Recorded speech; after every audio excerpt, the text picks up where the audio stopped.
Baik, kita membahas mengenai materi ahli muda K3 Pertambangan BNSP ya. Dan kita akan bahas SKKNI-nya ataupun unit-unit kompetensi. Ada 7 unit kompetensi untuk ahli muda K3 Pertambangan dan yang pertama itu komunikasi, kemudian yang kedua standar kinerja, yang ketiga standar kerja, yang keempat laporan, kemudian yang kelima prinsip sistem K3, yang keenam analisa risiko K3, yang ketujuh inspeksi K3. Jadi ahli muda K3 Pertambangan. Nah, kemampuan ini untuk membantu ya supaya terciptanya tempat kerja di pertambangan yang aman, sehat, dan selamat ya. Jadi ahli muda K3 ini membantu tugas dari pengawas operasional pertama dan mereka berkolaborasi untuk menciptakan tempat kerja yang aman, sehat, selamat, lingkungan terjaga di area pertambangan di tempat kerja mereka. Ada tadi 7 unit kompetensi. Jadi maksudnya untuk dinyatakan ya kompeten dalam skema ini, yaitu skema sebagai ahli muda K3 Pertambangan, seorang calon ya, peserta untuk uji kompetensi harus memiliki kemampuan ya, knowledge dan juga keterampilan dari 7 unit kompetensi ini. Nah, kita tahu pertambangan adalah tempat kerja yang memiliki resiko kerja yang tinggi. Oleh karena di situ kita bekerja untuk menggali ya bahan-bahan tambang menggunakan alat-alat berat. Jadi bahaya dan risikonya itu adalah alat-alat berat itu sendiri, kemudian kondisi lingkungan kerjanya ya. Jadi daerah perbukitan yang kemudian digali sehingga terjadi lubang yang dalam dan kemudian bisa terkena longsor, tertimbun dan sebagainya. Lalu terkena alat berat ya. Kita tahu alat berat itu alat yang besar-besar sehingga kalau terdampak terkena maka resikonya adalah mungkin bisa fatality. Dan juga di sana selain bahaya-bahaya kondisi lingkungan dan juga alat berat, juga ada bahaya-bahaya lainnya ya di area seperti workshop, mana situ juga berhubungan dengan perbaikan dan pemeliharaan alat-alat berat. Dan bahayanya bisa saja pernah terjadi meledak ya bannya. Ban yang besar-besar itu lebih tinggi ya daripada ukuran manusia normal. Itu karena tekanan yang sangat besar meledak dan mungkin bisa menyebabkan orang yang berada dalam jarak beberapa meter bisa terlempar dan bisa fatality. Dan bahaya-bahaya lainnya ya itu transportasi ya, dari area penambangan ke stockpile dan sebagainya. Itu juga menimbulkan bahaya yang besar ya. Lalu ada bahaya lainnya ya, bahaya mungkin menggunakan bahan kimia ya, kemudian bahaya-bahaya listrik, ya, bahaya fatigue, kelelahan, dan lain-lain sebagainya. Jadi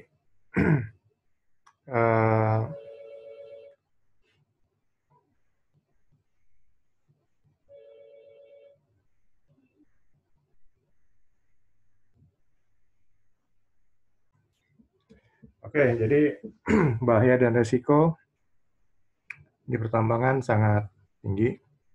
Oleh sebab itu,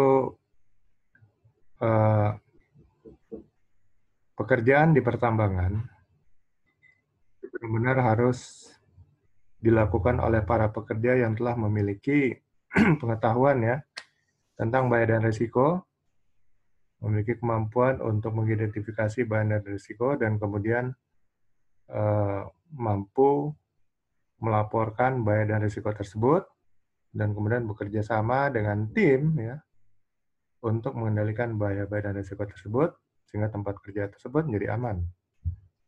Dan setelah aman, maka langkah selanjutnya adalah tinggal melakukan monitoring ya, inspeksi agar semua bahaya-bahaya baru yang mungkin muncul segera dikendalikan juga. Nah, itulah sebabnya di industri pertambangan itu diwajibkan sertifikasi-sertifikasi.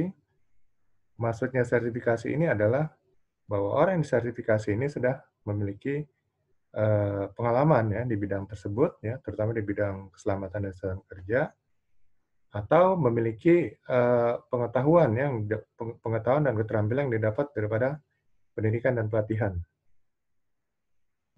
Sehingga pemerintah juga bisa memberikan izin ya untuk operasional di area pertambangan untuk sumber daya manusia yang semuanya sudah kompeten.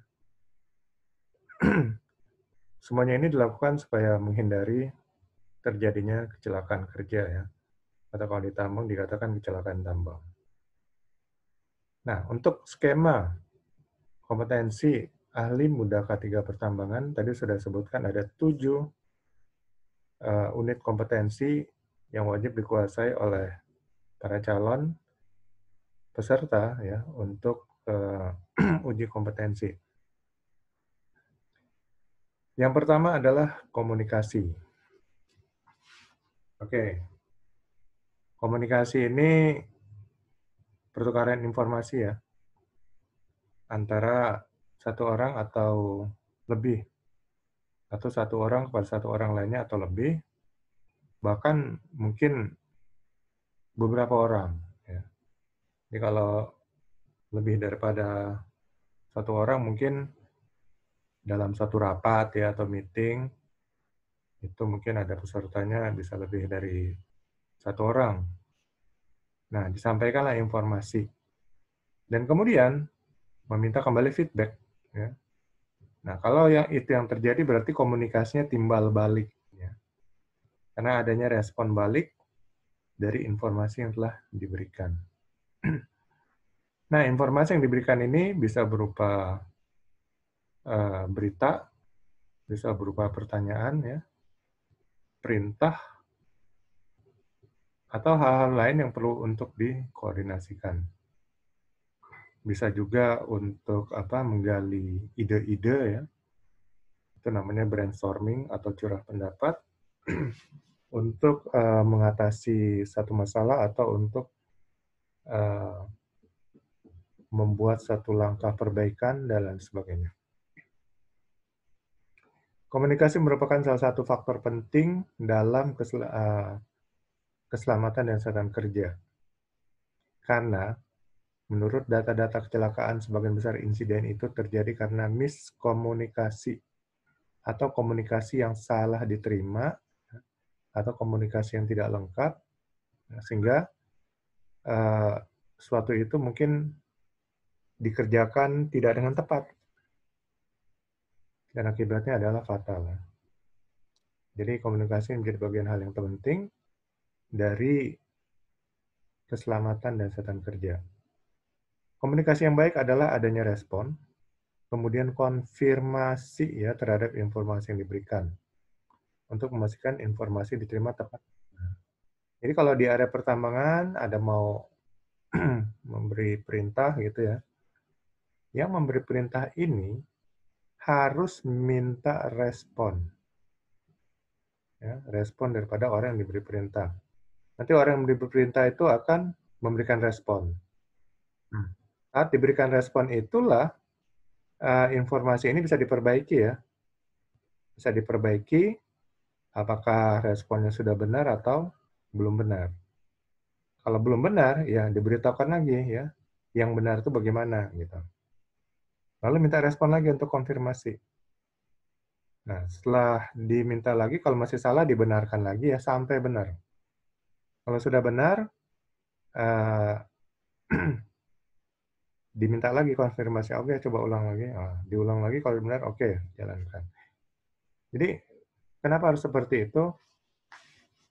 Karena manusia menerima informasi melalui telinga, lalu kemudian diolah oleh otaknya. Mungkin informasi yang masuk ke telinganya itu benar, ya. Tapi saat mengolahnya mungkin salah. Atau informasi yang masuk ke telinganya itu salah, sehingga yang diolah di otaknya juga salah. Nah, untuk pekerjaan-pekerjaan beresiko tinggi, ini adalah hal yang penting ya, karena bisa bersifat fatal kalau sampai terjadi salah komunikasi. Contoh paling gampang adalah yang saya tahu ya, ledakan rig di Piper Alpha di Laut Utara Inggris. Itu hanya salah komunikasi ya, salah informasi diterima, dan kemudian informasi yang salah itu dijalankan dan akhirnya jadilah ledakan. Di komunikasi ini merupakan hal yang vital, dan ini merupakan kompetensi yang pertama yang harus dikuasai oleh calon ahli muda K3 pertambangan. Nah, kalau kita lihat SKK ininya, bentuk unit kompetensinya seperti ini. Jadi, judul unit kompetensinya melaksanakan komunikasi timbal balik.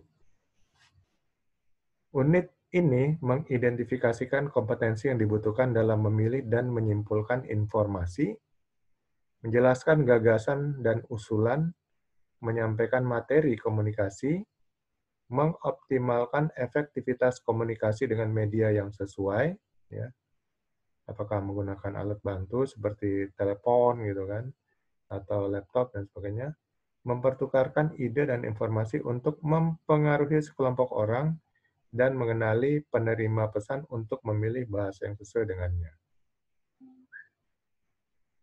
Di sini ada 5 elemen kompetensi. Ya. Nanti elemen kompetensi ini, elemen kompetensi berarti penyusun daripada unit kompetensi ini. Dan biasanya, asesor akan menanyakan, kalau detailnya di elemen kompetensi ya, mereka mungkin bertanya akan menanyakan mengenai secara sepintas apa itu komunikasi. Lalu kalau jawabannya belum memuaskan, mungkin mereka akan lanjut di unit-unit, di elemen-elemen kompetensi ini mereka akan tanya. Nah, elemen kompetensi ini sebenarnya jawabannya adalah di sini. Kriteria untuk kerja ya. Jadi detail daripada elemen kompetensi. Nah, elemen kompetensi yang pertama, mencari dan memilih informasi dari beberapa sumber lisan maupun tulisan, dan melakukan interpretasi dan mengambil kesimpulan dengan tepat. Ya. Jadi ini informasi dicari, ya, baik itu berupa lisan tulisan, kemudian melakukan interpretasi ya, penafsiran, dan mengambil kesimpulan dengan tepat. Jadi ini latihan bagaimana komunikasi bisa berlangsung dengan baik ya. Karena semuanya kembali ke otak ya, interpretasi atau penafsirannya. Jadi kalau ditanya bagaimana cara mencari dan memilih informasi, nah inilah kira-kira jawabnya.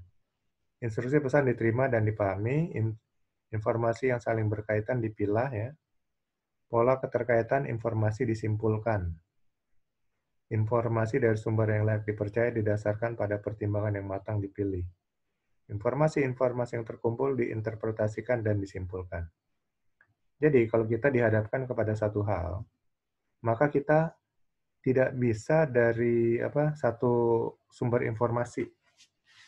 Jadi benar-benar untuk mendapatkan jawaban yang tepat, data yang tepat, fakta yang tepat, kita perlu mengumpulkan dari beberapa sumber informasi. Nah, sumber informasi ini kita catat semuanya, nanti dari semua informasi ini kita kemudian bisa menganalisa sehingga kita bisa memilih dan memilah mana yang benar.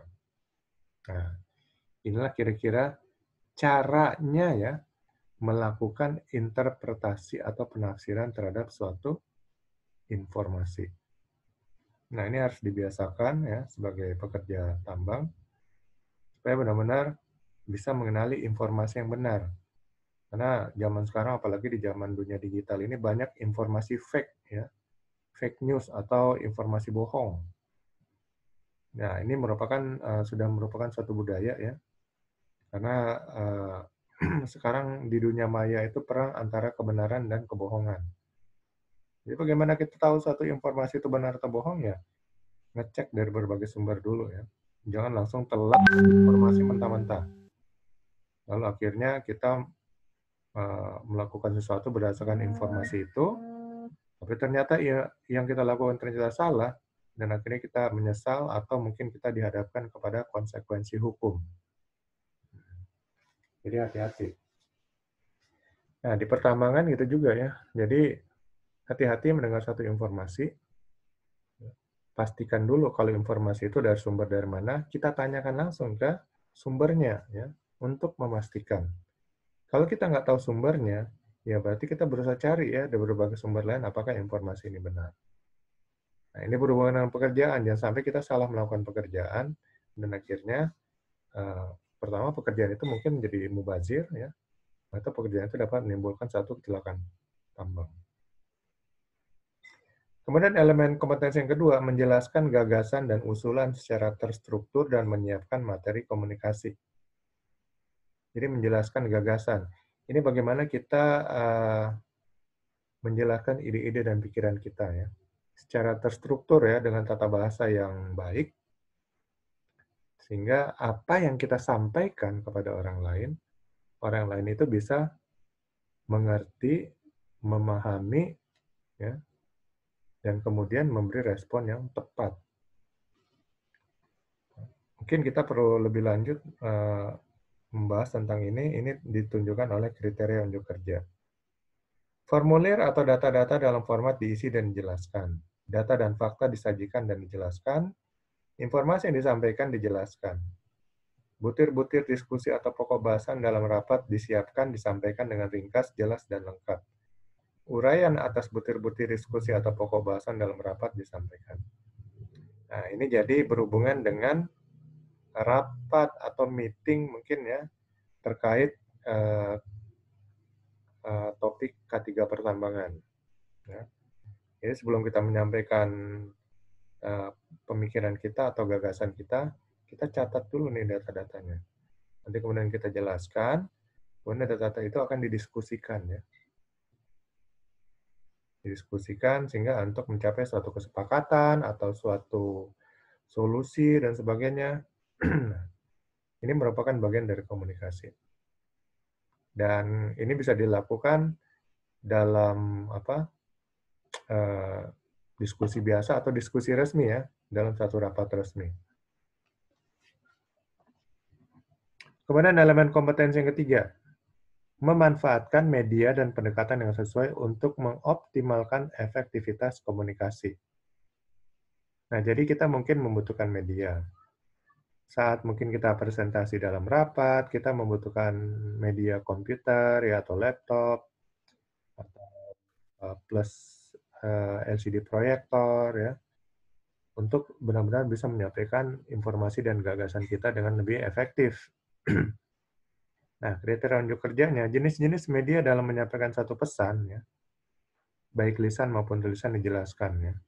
Jadi kita di sini mungkin saja tadi bisa menggunakan laptop ya, dan laptop juga kita menggunakan software atau aplikasi PowerPoint umpamanya. Itu yang kita gunakan untuk membantu menjelaskan ide gagasan kita dalam presentasi kita. Media yang efektif untuk menyampaikan laporan atau menyampaikan informasi umum baik lisan maupun tulisan dipilih. Ya. Sekarang di dalam dunia aplikasi banyak sekali terpilihan ya. Ya kita tinggal pilih mana yang menurut kita paling cocok dengan kita, ya, mana menurut kita yang paling baik. Nah, itu nanti yang mungkin akan menjadi alat bantu ya, untuk menjadi media komunikasi kita, ya, alat bantu. Media yang tepat dalam berkomunikasi sesuai dengan prosedur yang berlaku digunakan. Ya. Jadi nanti media yang kita pilih, kita pelajari ya prosedur-prosedurnya untuk menggunakan media tersebut ya. Jadi kalau kita belum familiar ya pelajari dulu. Biasanya sekarang petunjuk di internet sudah lengkap ya. Kita bisa pakai petunjuk tulisan ya, kita cari di Google atau dalam bentuk video ya, kita cari di YouTube. Pendekatan formal dan informal digunakan agar pesan yang disampaikan dapat diterima dengan baik. Ya. Jadi di sini juga pendekatan formal kita butuhkan ya, yaitu kalau dalam rapat resmi ya mungkin disebut pendekatan formal ya. Mungkin berbaju rapi ya, mungkin pakai jas dan sebagainya. Lalu pendekatan informal mungkin dalam bentuk candaan-candaan ya, atau sewaktu kita memberikan ini apa pesan, sehingga peserta rapat umpamanya tidak cepat bosan atau ngantuk ya, sehingga dapat diterima dengan baik. Pengetahuan mengenai efektivitas media untuk memilih media yang tepat untuk menyampaikan pesan yang umum maupun yang sensitif lainnya tidak digunakan. Jadi benar-benar kita harus mengetahui media yang kita pilih ya, aplikasi yang kita pilih, dan benar-benar kita kuasain. Kalau kita belum familiar, benar-benar kita harus pelajari dulu ya, dan berbagai petunjuk ya.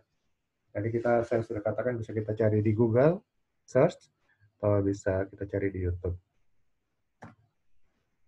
Kemudian elemen kompetensi keempat, mempertukarkan ide dan informasi untuk mempengaruhi sekelompok orang yang punya latar belakang yang berbeda-beda.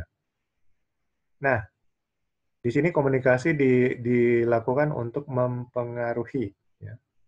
Ya, pada dasarnya komunikasi memang untuk mempengaruhi.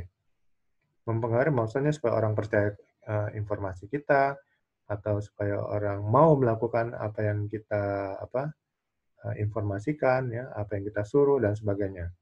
Ini adalah kemampuan yang didapat dengan cara memberikan informasi tersebut. Ya. Jadi kalau caranya juga salah, mungkin orang nggak akan terpengaruh. Ya. Tapi kalau caranya udah benar, ya, tepat, itu benar-benar akan efektif luar biasa untuk mempengaruhi orang untuk melakukan apa yang kita informasikan atau yang kita inginkan. Nah, kriteria unjuk kerja untuk elemen kompetensi keempat ini ada empat. Pesan disampaikan dengan cara efektif ya, mungkin dengan alat bantu visual atau demonstrasi pekerjaan ya. Jadi demonstrasi pekerjaan itu ngasih petunjuk ya, cara melakukannya ya, jadi prakteknya secara langsung.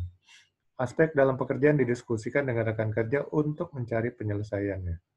Nah, ini diskusi dua arah ya, antar pekerja, ya, semacam brainstorming lah istilahnya, atau curah pendapat.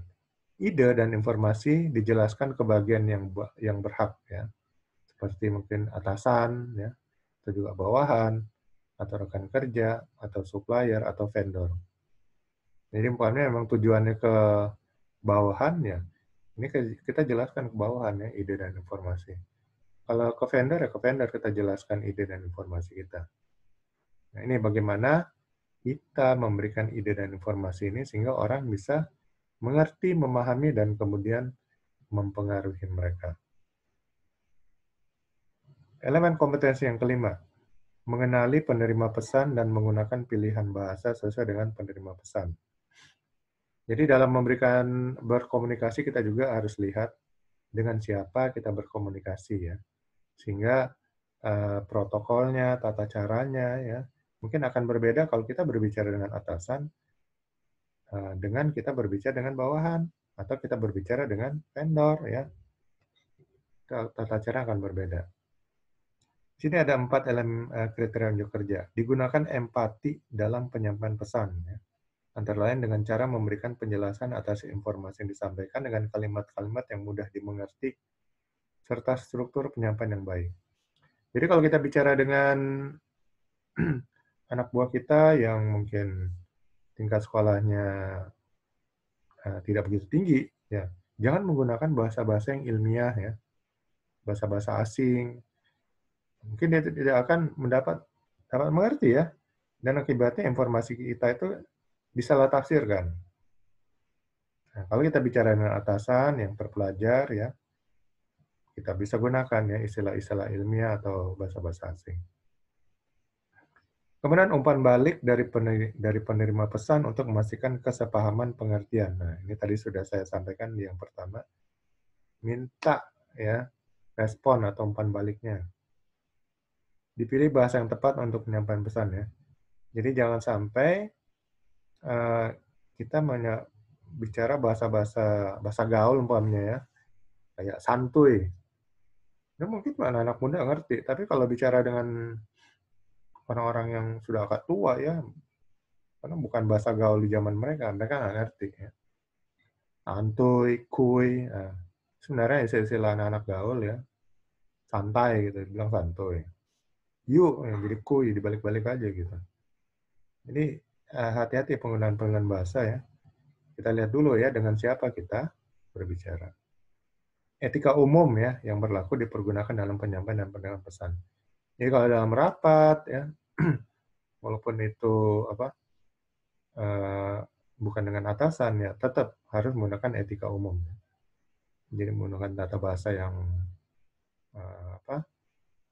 umum ya, yang normal, bukan dengan istilah-istilah yang walaupun dimengerti oleh para peserta ya, jangan kita gunakan. Oke, ini mengenai komunikasi ya, baik komunikasi biasa atau resmi ya dalam satu rapat, ini harus dikuasai ya oleh ahli muda ketiga pertambangan. Kemudian elemen kompetensi yang kedua, standar kinerja. Standar itu acuan, ya. Kinerja itu performa kerja. Jadi standar kinerja adalah acuan untuk performa kerja. Nah, jadi bagaimana supaya tim kerja kita memiliki performa yang baik? Kita bikin standar kinerja ya. Mereka harus begini, begini, begini, begini. Tidak mencapai ini, ya berarti performanya kurang baik. Nah, ya ini perlu dilakukan supaya benar-benar kita bisa mengharapkan suatu performa kerja yang baik dalam tim kerja ya. Jadi kita sendiri juga ya harus kita berikan standar kinerja ya. Kita diawasi oleh atasan kita dan kita mengawasi diri kita sendiri. Kalau sudah ada standar kinerja dari perusahaan, kita bisa bikin standar kinerja yang lebih tinggi untuk diri kita sendiri ya, standar untuk diri kita sendiri. Sehingga kalau kita nggak mencapai standar kinerja pribadi kita, mungkin kita sudah mencapai standar kinerja dari perusahaan. Ya. Jadi kita bikin standar kinerja kita lebih tinggi daripada standar kinerja perusahaan. Nah, gitu ya. Jadi sehingga dari ke hari mungkin performa kita akan lebih bagus dan mungkin bisa lebih cepat ya. Apresiasi dari perusahaan ya untuk kenaikan jabatan. Ya, performa kerja yang baik tentu memperhatikan dan menerapkan K3. Jadi jelas ada hubungannya dengan K3. Kalau hasil kinerjanya sudah baik, standar kinerja baik, ya pasti K3-nya juga baik ya, artinya tidak akan ada kecelakaan. Maka performa kerja yang baik pasti K3-nya juga baik. Standar kinerja dalam pertambangan selain berdasarkan peraturan perundang-undangan, juga berdasarkan aturan atau standar internal dari perusahaan itu sendiri ya. Jadi dibuat perusahaan itu sendiri untuk keperluan internal. Syarat untuk mencapai kinerja yang maksimal adalah melakukan perbaikan-perbaikan untuk semua aktivitas kerja kita. Jadi bukan perfeksionis, tapi kita memang punya standar minimal untuk performa kerja kita ya. Jadi dari hari ke hari kita perbaiki pekerjaan kita ya, bisa lebih baik, lebih cepat ya, lebih indah, lebih nyaman dan sebagainya. Ya itu perlu itu sebenarnya bukan suatu hal yang baru ya. Kalau ingin kita mendapatkan performa yang lebih baik, semua aktivitas kerja kita perbaiki. Nah, lalu kita perbaiki aktivitas kerja sama tim dan kemudian metode kerjanya. Oke, di sini judul aslinya menetapkan standar kinerja. Unit ini mengidentifikasi kompetensi yang dibutuhkan dalam menetapkan standar kinerja dan mencapai kinerja yang lebih tinggi, serta mendorong diri sendiri dan anggota tim untuk bertanggung jawab penuh terhadap pekerjaan serta hasil pekerjaan. Dia ada 4 elemen kompetensi. Elemen kompetensi yang pertama, menghasilkan kinerja yang lebih tinggi dari standar yang telah ditetapkan. Ya, ini yang saya bilang tadi, perusahaan punya standar ya. Tapi kita berusaha standar pencapaian kita itu lebih tinggi daripada standar perusahaan. Nah, kriteria unjuk kerjanya, standar kinerja jangka pendek dan jabatannya ya dijelaskan. Artinya kita mengerti standar kinerja jangka pendek. Standar kinerja yang lebih tinggi dari yang ditetapkan oleh organisasi namun masih mungkin dicapai dijelaskan. Jadi kita paham standar kinerja yang lebih tinggi ya daripada yang sudah diberikan pada kita mampu ya. Bagaimana mungkin kita mencapai standar yang lebih tinggi kalau kita nggak paham? Jadi jelaskan ini maksudnya kita sudah paham. Standar kinerja yang menjadi tanggung jawabnya dijelaskan.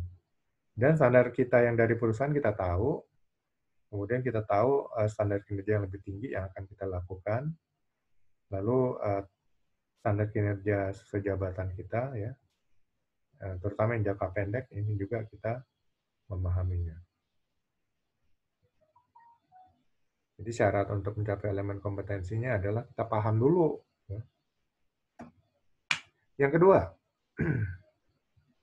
mengerahkan kemampuan diri dan mendorong anggota tim untuk mencapai standar kinerja yang lebih tinggi. Jadi tadi sudah saya katakan, diri kita sendiri dulu ya. Kita kasih contoh, baru kemudian anggota tim. Kriteria unjuk kerjanya. Pelaksanaan pekerjaan sesuai dengan standar kinerja dibuktikan. Ya, artinya kita sudah lakukan, ya, ada buktinya. Ya. Kemudian cara-cara untuk mencapai kinerja yang lebih tinggi dari standar kinerja yang ditetapkan oleh organisasi dijelaskan.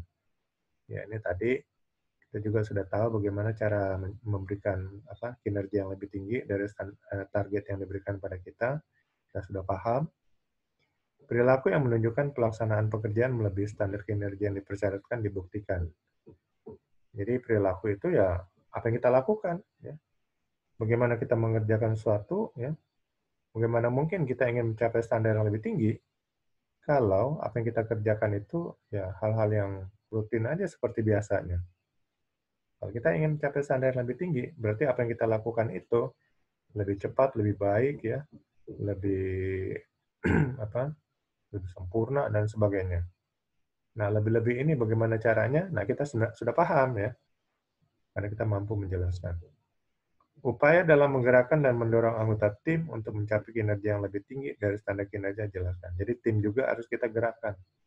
Setelah kita mampu menggerakkan diri kita sendiri untuk mencapai standar kinerja yang lebih tinggi, tim juga ya kita tahu caranya untuk menggerakkan mereka sehingga mereka bisa mencapai performa mereka yang terbaik ya, yang lebih tinggi daripada standar kinerja yang ditetapkan oleh perusahaan. Nah, ini memang memerlukan pemikiran-pemikiran ya, dan kemudian usaha-usaha yang lebih keras ya, sehingga kita benar-benar bisa mengerahkan kemampuan diri, mendorong anggota tim untuk mencapai standar kinerja yang lebih tinggi. Lalu sebenarnya apa untungnya dengan standar kinerja yang lebih tinggi? Ya artinya produksi akan lebih tinggi ya, kemudian kecelakaan kerja akan turun ya, karena kita bekerja standar lebih tinggi berarti performa mutu yang lebih baik. Otomatis kita dalam bekerja kehati-hatiannya untuk tidak sampai tindakan tidak aman, kondisi tidak aman nggak ada gitu. Kemudian elemen kompetensi keempat, mendorong diri sendiri dan anggota tim untuk siap menerima tugas dan tanggung jawab. Ya, ini siap mental di sini. Ya. Mendorong diri sendiri dan anggota tim untuk siap menerima tugas dan tanggung jawab. Kita harus memberikan motivasi, ya. Pertama memotivasi diri sendiri, ya, bahwa ini adalah bagian tugas kita. Kita berusaha mencapai kinerja yang lebih tinggi dari kinerja yang telah ditetapkan oleh perusahaan. Kita harus siap, ya, dan konsekuensinya mungkin kita memerlukan kerja yang lebih keras, ya, usaha yang lebih keras. Nah, ini. Selain itu kita motivasi anggota tim ya.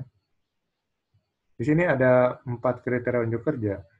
Tugas dan tanggung jawab pekerjaan dijelaskan. Ya. Kita sudah tahu job description kita ya, tugas dan tanggung jawab kita. Tugas dan tanggung jawab di luar tugas dan tanggung jawab utamanya dijelaskan. Nanti mungkin ada tugas dan tanggung jawab tambahan. Nah, ini juga kita sudah bisa memahami dan mengerti. Upaya dalam mendorong anggota tim untuk siap menerima tugas dan tanggung jawab dijelaskan. Ya, di sini upaya mendorong anggota tim. Ya, artinya mungkin bagaimana memotivasi mereka ya. Mungkin kita akan janjikan kalau mencapai melebihi target yang ditetapkan oleh perusahaan, maka mereka akan mendapat reward umpamanya. Mungkin rewardnya nggak usah terlalu yang muluk-muluk atau apa. Yang penting ada sedikit sesuatu yang mereka kejar. Rewardnya mungkin kita traktir mereka makan di satu tempat, ya it's okay. Jangan pula dimanjakan dengan hal-hal yang mungkin tidak bisa kita berikan ya. Dan akhirnya kita bisa dicap menjadi pembohong ya. Jadi itu reward sederhana aja ya. Walaupun nggak ada reward, kalau kita kasih motivasi ke mereka ya, mereka juga akan termotivasi ya. Jadi sekarang bagaimana caranya kita bisa memotivasi mereka hingga mereka termotivasi untuk mencapai kinerja yang lebih tinggi. Itu mungkin membutuhkan pemikiran lebih lanjut, pendekatan-pendekatan ya terhadap anggota tim. Kemudian perilaku yang senantiasa mendorong anggota tim siap menerima tugas dan tanggung jawab dibuktikan. Jadi di sini kita menunjukkan kepemimpinan ya. Kalau kita bisa menunjukkan kepemimpinan kita, maka biasanya seorang pemimpin ya, itu apa yang dikatakan pemimpin akan diikutin oleh timnya. Nah, sini tunjukkan kepemimpinan dan leadership kita. Lalu elemen kompetensi yang keempat, mendorong diri sendiri dan anggota tim untuk bertanggung jawab penuh terhadap pekerjaan serta hasil pekerjaan. Nah, sini kembali motivasi diri sendiri sehingga kita bertanggung jawab terhadap pekerjaan dan hasilnya. Artinya apa? Apapun hasilnya ya, terjadi insiden atau apa, kita bertanggung jawab. Supaya nggak terjadi insiden, bagaimana caranya nih? Kita mendorong diri sendiri dan juga anggota tim. Disinilah pengetahuan dan knowledge tentang K3 ya, pengetahuan dan knowledge tentang manajemen itu dibutuhkan supaya kita bisa mendorong diri kita dan anggota tim kita untuk bekerja dengan lebih bertanggung jawab. Oke, ini mengenai standar kinerja. Yang ketiga, standar kerja. Ini standar kerja, standar itu acuan ya. Lalu kerja adalah aktivitas atau tindakan dalam melakukan pekerjaan. Jadi standar kerja adalah acuan dalam melakukan suatu aktivitas pekerjaan. Jadi sama aja dengan SOP ya, standar operating procedure atau prosedur standar dalam melakukan pekerjaan. SOP mengatur agar setiap aktivitas kerja bisa dilakukan dengan aman, sehat, selamat, dan bermutu. Maka SOP harus benar-benar disosialisasikan ya. Jangan ada SOP tapi para pekerja nggak tahu tuh SOP-nya apa. Mereka hanya tahu, oh ini kerjaannya gini, gini, gini, habis ini begini. Jadi tahu secara lisan aja, tapi mereka nggak benar-benar tahu ya kalau SOP-nya itu ada. Gitu. Nah ini harus disosialisasikan sehingga mereka paham dengan benar ya. Keseluruhan ya, nggak sebagian-sebagian ya mengenai SOP-nya. Nah, judul unitnya mengimplementasikan standar kerja. Unit ini mengidentifikasikan kompetensi yang dibutuhkan dalam penetapan rencana unit kerja, menetapkan rencana kerja bagi diri dan tim, memastikan kemajuan dan pencapaian pekerjaan diri dan tim sesuai rencana kerja, memastikan kepatuhan diri dan tim terhadap prosedur operasi standar, dan mengimplementasikan prosedur operasi standar. Jadi sini selain berbicara tentang SOP, juga berbicara tentang rencana kerja ya, kemudian rencana unit kerja diri kita dan tim ya, kemudian pencapaian pekerjaan kita dan tim ya sesuai rencana kerja. Jadi ada manajemen dan juga ada SOP di sini. Nah, di sini ada 5 unit kompetensi, 5 elemen kompetensi. Kalau unit kompetensi yang ini ya, ini mengimplementasikan standar kerja, ini namanya unit kompetensi. Lalu ini elemen kompetensi, Ada 5, berperan aktif dalam penetapan rencana unit kerja. Kemudian yang kedua, menetapkan rencana kerja bagi diri dan tim. Yang ketiga, memastikan kemajuan dan pencapaian pekerjaan diri dan tim sesuai rencana kerja. Yang keempat, memastikan kepatuhan diri dan tim terhadap prosedur operasi standar. Yang kelima, senantiasa mengimplementasikan prosedur operasi standar. Jadi yang pertama, berperan aktif dalam penetapan rencana unit kerja. Jadi kita tahu ya, dalam manajemen, fungsi yang pertama dan yang terpenting dalam manajemen adalah planning ya, atau perencanaan. Sehingga ada peribahasa mengatakan, gagal merencanakan berarti merencanakan untuk gagal. Kenapa rencana itu penting? Karena dengan rencana itu berarti kita sudah mempersiapkan nih, ya, apa-apa yang akan dilakukan, ya, alat apa yang akan digunakan, berapa budgetnya, dan sebagainya, semua sudah terstruktur dengan rapi. Kalau kita nggak pakai rencana, kita mungkin akan bisa melakukan pekerjaan itu juga. Cuman kita nggak bisa memastikan ya keuntungan yang akan kita dapat, ya berapa lama waktu yang akan kita kerjakan, ya hasilnya seperti apa, sehingga hasilnya bisa bagus, hasilnya bisa buruk. Tapi dengan melakukan perencanaan, kita benar-benar sudah yakin ya hasil daripada pekerjaan ini akan seperti ini. Lalu berapa lama, umpamanya sekian hari, ya budget yang digunakan segini. Nah, itu gunanya rencana.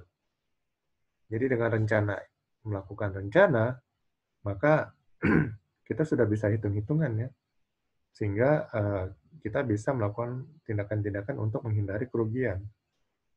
Tapi kalau nggak terencana, bisa aja nanti beli ini, beli itu, tahu akhirnya biayanya membengkak, dan kita nggak tahu ya, pendapatan kita lebih rendah daripada biayanya. Artinya besar pasak dari tiang, ya percuma juga ya. Jadi itulah namanya manajemen. Jadi kita harus memanage pekerjaan kita, dan fungsi yang pertama dan terpenting dalam manajemen adalah perencanaan. Nah, untuk tim kerja atau unit kerja kita harus melakukan perencanaan dulu. Di sini ada 5 kriteria unjuk kerja. Yang pertama, tugas yang menjadi tanggung jawabnya dan sasaran yang harus dicapai dijelaskan. Ya. Jadi kita mengerti dan memahami ya job description, tugas dan tanggung jawab kita. Kemudian daftar tugas harian dan urutan tugas berdasarkan prioritasnya dibuat. Ya, nanti kita buat tugas harian ya, apa yang akan kita lakukan setiap hari ya. Lalu skala prioritas. Skala prioritas ini apa yang penting dulu kita lakukan. Karena kalau sampai kita bekerja tidak dengan skala prioritas, akhirnya kita mengerjakan hal-hal yang tidak penting, lalu akhirnya udah sore, hal-hal yang penting belum dikerjain. Jadi bekerja juga harus pakai skala prioritas ya. Kalau kita mengerjakan yang penting-penting dulu, yang nggak penting itu nanti akhirnya terkerjakan juga. Ya. Contohnya kalau kita ngisi ember dengan, apakah harus dengan batu atau dengan pasir. Nah, kalau kita isi dengan pasir, pasir ini melambangkan hal-hal yang nggak penting. Lalu saat kita isi dengan batu, maka nggak muat lagi ya ember itu. Sehingga ada batu-batu yang tidak akan termuat. Batu itu besar gitu. Tapi kalau kita isi dulu batu, ya, batu ini melambangkan hal-hal yang penting ya. Nah, setelah kita isi batu, lalu baru kita isi pasirnya. Nah, pasir ini akan memenuhi relung-relung di antara batu-batu, dan akhirnya satu ember itu pun muat untuk diisi batu dan pasir. Jadi itu perumpamaan untuk skala prioritas. Jadi dalam bekerja kita harus menggunakan skala prioritas juga ya. Mana yang penting-penting dulu yang harus kita kerjakan. Kemudian daftar tugas harian, sudah. Input, proses, dan output ya, pekerjaan dijelaskan. Nah, ini sebenarnya adalah fungsi suatu aktivitas. Dalam melakukan suatu aktivitas ada input ya. Apa-apa saja yang digunakan untuk melakukan suatu proses, itu namanya input. Kemudian kita proses, berarti kita lakukan ya aktivitas pekerjaan tersebut. Lalu outputnya nanti seperti apa? Nah, diharapkan outputnya sesuai dengan apa yang kita rencanakan. Nah, ini kan namanya input, proses, output. Ya. Jadi kita mengerti segala input, proses, dan output dari pekerjaan kita, maka pekerjaan kita pun akan termanage ya, dengan baik dan hasilnya pasti baik. Kemudian rencana unit kerja diusulkan untuk mencapai sasaran kinerja yang ditetapkan. Jadi rencana kerja per unit kerja ya, kita dengan tim ya.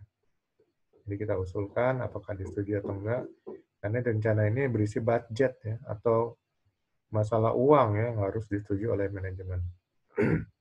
Masukan dan usulan perbaikan rencana unit kerja yang ditetapkan diajukan. Jadi kita pun perlu memperbaiki rencana-rencana unit kerja kita. Nah, mungkin kita menerima masukan-masukan dan usulan yang terkait rencana yang sudah kita buat itu. Ya, mungkin manajemen akan melakukan koreksi, ini nih kayaknya nggak perlu, ini perlu, gitu. Ini namanya masukan dan usulan perbaikan. Kemudian elemen kompetensi kedua, menetapkan rencana kerja bagi diri dan tim. Ya, setelah kita buat di sini, membuat rencana, maka di sini ditetapkan ya. Ini rencana kerja bagi diri sendiri disusun, kemudian rencana kerja bagi anggota timnya ditetapkan. Jadi kita punya rencana kerja untuk diri sendiri, kita punya rencana kerja untuk kita dan tim ya, anggota tim atau regu. Kemudian elemen kompetensi ketiga, memastikan kemajuan dan pencapaian pekerjaan diri dan tim sesuai rencana kerja.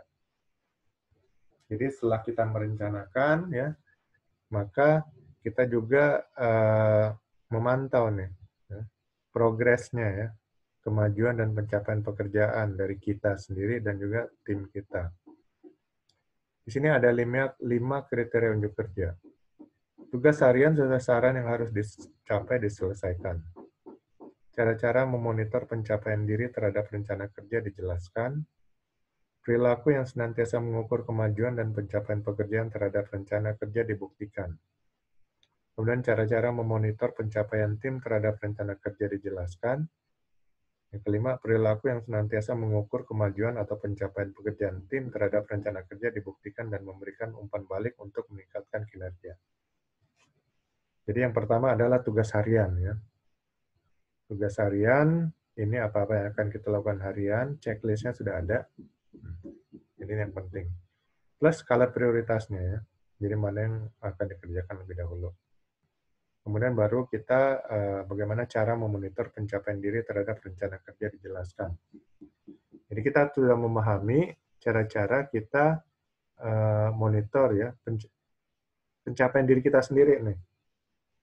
Jadi kita sudah punya checklist. Apa yang sudah kita lakukan, sudah kita beri tanda. Kemudian nanti ada di bagian kolom satu lagi kita berikan penilaian ya.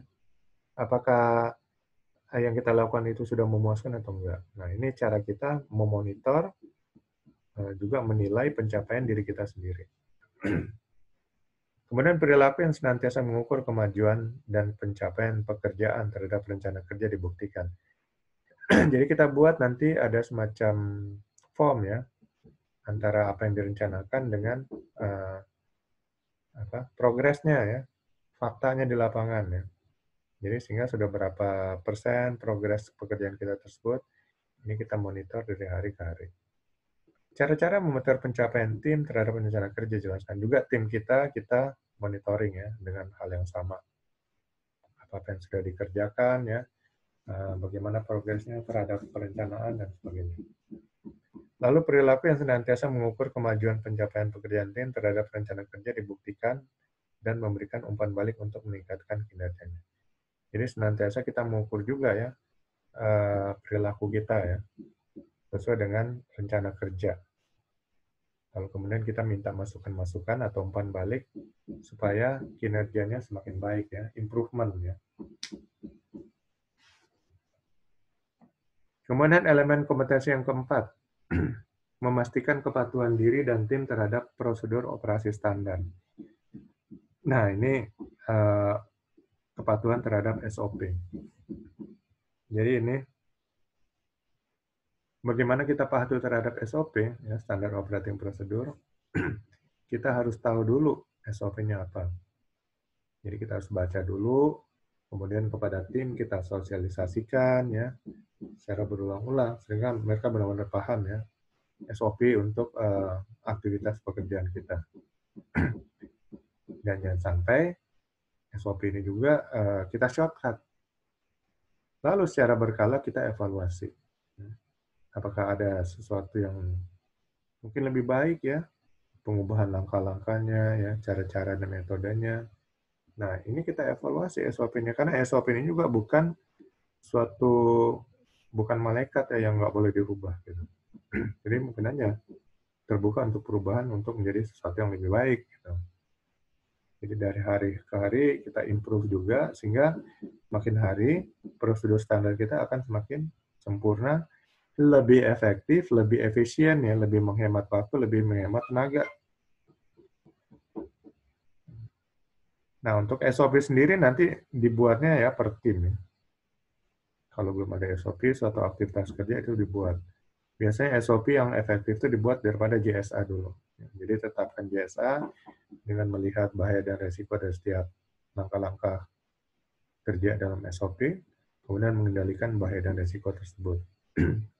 Lalu kalau sudah jadi, sudah sering dilakukan, hilangkan identifikasi bahaya dan resikonya, tinggal langkah-langkah kerjanya, jadilah SOP. Kemudian elemen kompetensi yang kelima, senantiasa mengimplementasikan prosedur operasi standar. Jadi harus stick ya, selalu mengacu kepada SOP ya. Jangan sampai kita tadi saya katakan shortcut. Nah, kita juga harus mengerti SOP yang terkait dengan tugas kita ya. Kemudian manfaat atau peran dan pekerjaan dalam menunjang proses-proses bisnis organisasi kita mampu jelaskan ya. Maka artinya kita paham. Kemudian prosedur operasi standar atau SOP yang terkait dengan kualitas hasil kerja dijelaskan. Jadi di sini kita tahu dengan SOP ini hasil kerja yang diharapkan kita sudah tahu. Nah, makanya kalau memang kita bisa ingin mendapat hasil yang baik, langkah-langkahnya bisa kita rubah ya, asal jangan sampai mengubah malah lebih buruk. Metodenya kita rubah menjadi yang lebih baik. Nah, ini harus disimulasikan dulu dan diuji coba dulu ya kalau ada perubahan. Berulang-ulang untuk memastikan bahwa ya, perubahan itu sudah benar. Lalu perilaku yang mengimplementasikan prosedur operasi standar dalam mencapai hasil kerja dibuktikan ya. Jadi benar-benar kita buktikan dalam perilaku kita. Oke, tadi elemen kompetensi ketiga, sekarang unit kompetensi yang ketiga, sekarang unit kompetensi yang keempat. Laporan kerja. Laporan kerja adalah informasi kepada atasan atau pihak-pihak terkait ya, untuk apa yang telah kita lakukan dan kerjakan terkait tanggung jawab kerja kita. Menyusun laporan kerja disesuaikan dengan format standar yang sudah ada di perusahaan ya. Kalau belum ada, format standar tersebut diajukan ya terlebih dahulu untuk disetujui manajemen. Biasanya terdiri dari pendahuluan, isi, penutup, serta data-data pendukung lainnya di setiap sesi. Ya. Mungkin ada juga foto-foto, ya. Kemudian ada rekomendasi, ya, dan manfaatnya rekomendasi, dan sebagainya. Intinya, biasanya manajemen akan menyukai data-data statistik ya. Masukkan mungkin ada data-data yang perlu data-data statistik dalam laporan. Kemudian presentasi laporan kerja bisa lewat dokumen hard copy, dapat juga dipresentasikan lewat alat presentasi. Ya. Untuk presentasi lebih diharapkan dalam bentuk gambar dan grafik. Jadi, nggak bosan, jangan terlalu banyak tulisan ya atau kata-kata. Baik gambar dan grafik dijelaskan. Di sini judul unit kompetensinya menyusun dan mempresentasikan laporan. Unit ini mengidentifikasikan kompetensi yang dibutuhkan dalam peningkatan kualitas laporan, peningkatan pemahaman orang lain terhadap laporan, presentasi mengenai hal teknis dari atau non-teknis untuk kelompok terbatas dengan tingkat pemahaman yang setingkat dan seragam. Jadi bagaimana cara membuat laporan agar dapat dimengerti. Nah, ini yang diharapkan dari kompetensi unit kompetensi ini. Unit kompetensi ini ada 4 ya. 4 elemen kompetensi. Yang pertama, membuat atau memperkenalkan struktur laporan baru untuk peningkatan kualitas laporan. Yang kedua, menyusun laporan berisi informasi teknis atau non-teknis berdasarkan fakta dan pengamatan secara benar dan objektif. Yang ketiga, menuangkan data numerik, fakta, atau hasil pengamatan ke dalam bentuk tertulis untuk meningkatkan pemahaman orang lain terhadap laporan.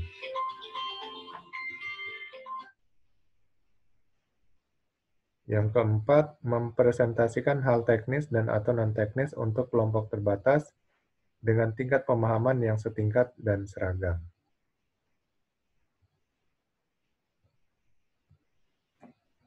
Ya, itu ada 4 elemen kompetensi. Elemen kompetensi yang pertama, membuat atau memperkenalkan struktur laporan baru untuk peningkatan kualitas laporan. Jadi mungkin kita ada ide ya untuk membuat laporan, strukturnya seperti apa, ya skema laporan seperti apa, sehingga meningkatkan kualitas laporan ya. Laporan mudah dipahami, ya, mudah dimengerti. Nah ini mungkin kita perlu usulkan lalu sampaikan ke manajemen untuk mendapat approval. Ini kriteria unjuk kerjanya ada 6. Jenis-jenis laporan dalam minggu kerja dijelaskan. Jadi kita mengerti ada jenis-jenis laporan ya. Jadi mungkin kita ada laporan aktivitas kerja yang terkait tugas dan tanggung jawab kita, ada laporan meeting ya, ada laporan inspeksi, dan berjenis-jenis laporan lainnya. Kemudian struktur dan format laporan serta tata cara pelaporan diuraikan. Lalu lebih baik kita buat suatu prosedur untuk menyusun dan mempresentasikan laporan ya. Sehingga kedepannya setiap orang hanya mengacu kepada standar prosedur tersebut ya untuk membuat laporan. Bagian-bagian laporan yang biasa terbuka dijelaskan untuk penyempurnaan atau untuk dilengkapi. Jadi bagian-bagian laporan yang biasa terbuka. Ada bagian-bagian laporan yang mungkin informasi secara umum ya.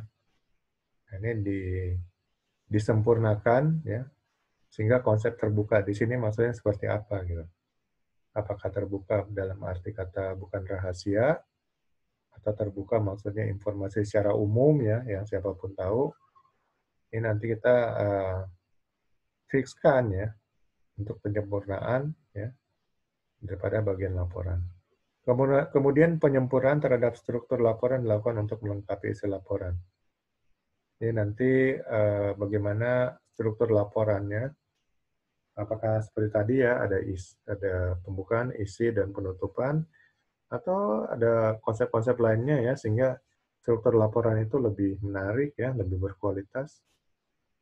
Kemudian bagian-bagian dari struktur laporan yang umumnya dapat direvisi atau diperbarui dijelaskan dalam rangka peningkatan kualitas laporan. Jadi ada bagian nanti dari laporan itu yang terbuka untuk perbaikan.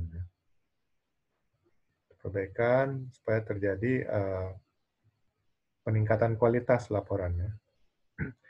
Dan yang keenam, struktur laporan baru dibuat dan diperkenalkan untuk peningkatan kualitas laporan.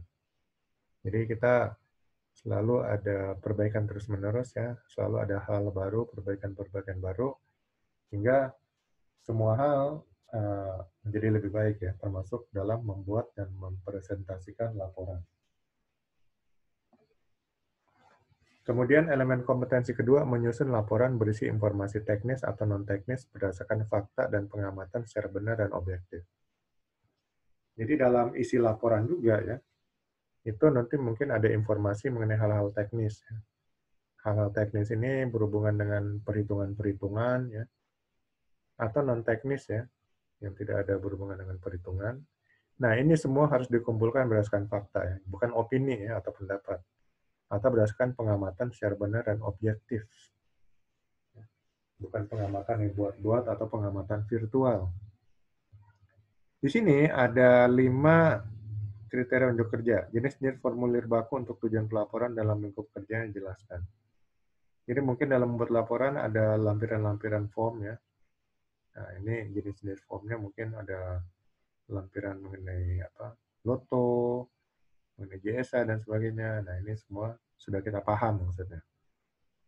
Cara pengisian formulir laporan, penyusunan laporan rutin setelah laporan kemajuan tugas didemonstrasikan.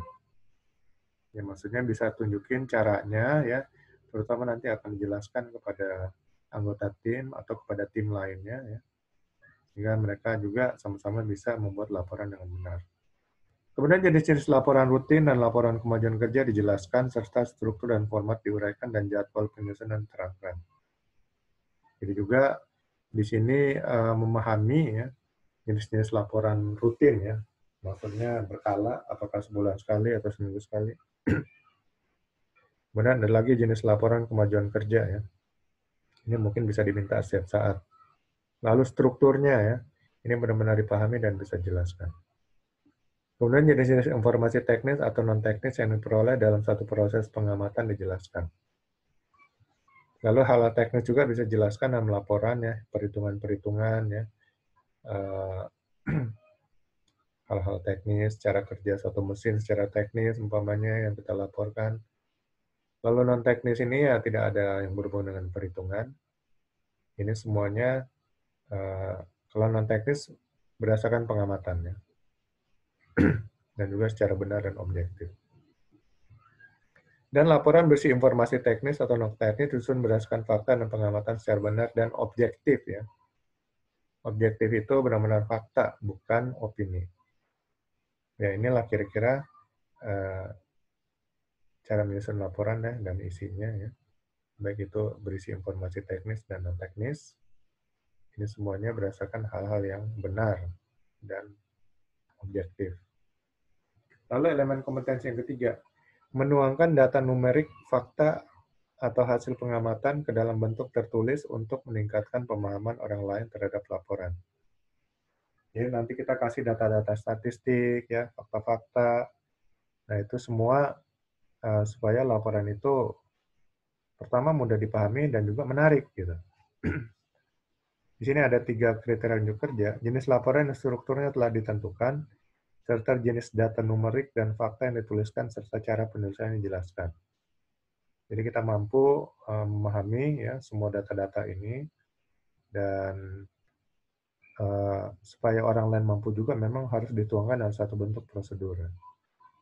Ini ada prosedur pembuatan laporan. Penulisan data numerik atau dan data dalam struktur laporan yang sudah ditentukan didemonstrasikan. Lalu bisa juga laporan itu didemonstrasikan ya. Nah, demonstrasi sini mungkin dalam bentuk presentasi ya, atau dalam bentuk film dan sebagainya. Itu bisa mungkin bagian dari struktur laporan yang didemonstrasikan. Lalu jenis-jenis bentuk tertulis seperti grafik, tabel, dan lain-lain yang memudahkan pemahaman orang lain terhadap laporan jelaskan. Jadi juga kita memahami cara kerja untuk lampiran-lampiran grafik, tabel, dan sebagainya supaya laporan itu menjadi lebih menarik. Kemudian teknik-teknik didemonstrasikan untuk menuangkan data numerik, fakta, dan hasil pengamatan dalam bentuk tertulis yang dimaksud. Jadi dalam menuangkan hasil-hasil yang berupa angka-angka, fakta-fakta, hasil pengamatan, ini juga ada teknik-teknik ya, sehingga apa yang dilaporkan itu dalam bentuk data angka-angka, fakta, dan hasil pengamatan itu tetap menarik ya, dan berdasarkan hal yang fakta, bukan opini. Lalu yang keempat, mempresentasikan hal teknis atau non-teknis untuk kelompok terbatas dengan tingkat pemahaman yang setingkat dan seragam. Jadi nanti laporan juga mungkin dipresentasikan kepada manajemen ya. Nah, sini jadwal pelaporan untuk laporan rutin yang terkait dengan lingkup kerjanya serta tata cara penyampaiannya dijelaskan. Perilaku menyampaikan laporan sesuai dengan prosedur rutin dibuktikan. Materi presentasi mengenai pekerjaan atau tugasnya dipaparkan untuk kelompok terbatas dan sudah dikenal ya, misalnya dalam kelompok kerja tersendiri. Lalu jenis-jenis presentasi teknis atau non-teknis yang biasanya dilakukan dijelaskan untuk kelompok terbatas dengan pemahaman yang setara. Dan presentasi mengenai hal teknis atau non-teknis dibawakan untuk kelompok terbatas dengan tingkat pemahaman yang setingkat dan seragam. Jadi untuk presentasi ini kepada tim sendiri ya, pada tim orang lain dan pada manajemen ya, ini sudah siap ya. Pada waktu kita sudah selesai membuat laporan. Kemudian yang kelima, ini melaksanakan prinsip-prinsip sistem K3. Oke, melaksanakan prinsip-prinsip sistem K3. Sistem adalah aturan atau kumpulan aturan atau standar tertulis. Sistem K3 itu bisa berupa SOP, JSA, instruksi kerja, job description atau deskripsi kerja, peraturan K3 perusahaan, kebijakan K3 perusahaan, kebijakan K3 dan regulasi peraturan perundang-undangan pemerintah, standar-standar K3 dari badan dan asosiasi dunia yang diakui di Indonesia. Kemudian prinsip utama K3 adalah patuh terhadap aturan K3, SOP, pemakaian APD, komunikasi, kerjasama, dan saling mengingatkan dan pengawasan yang efektif. Ya, ini ya yang prinsip kalau menurut saya. Cuman untuk kompetensi yang diminta kita akan pelajari di sini.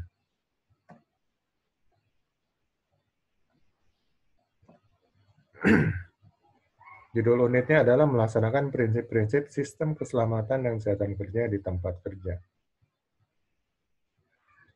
Unit kompetensi ini berhubungan dengan pengetahuan, keterampilan, dan sikap kerja yang dibutuhkan untuk menunjukkan kepatuhan dan melakukan tindakan yang aman dalam penerapan sistem keselamatan dan kesehatan kerja di tempat kerjanya. Ya, sini sedang bicara fokus pada K3 ya. Di sini hanya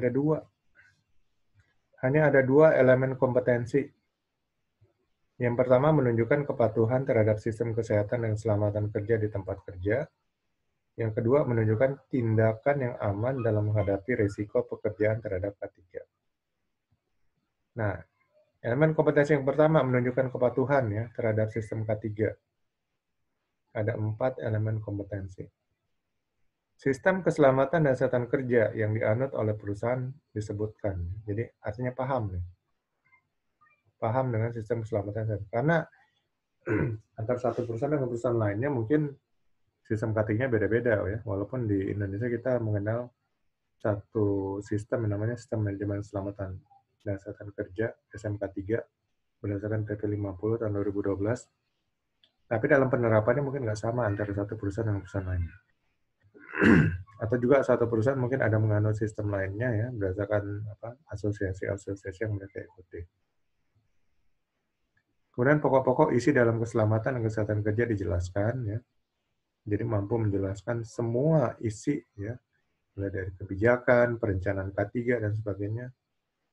Kemudian sistem keselamatan dan kesehatan kerja dalam area kerjanya dipraktekkan.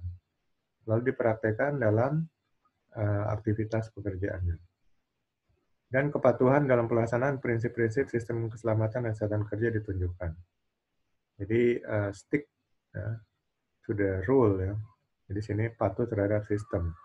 Ya, di sini berarti SOP-nya ya benar-benar diikuti, dipatuhi syarat-syarat K3 ya termasuk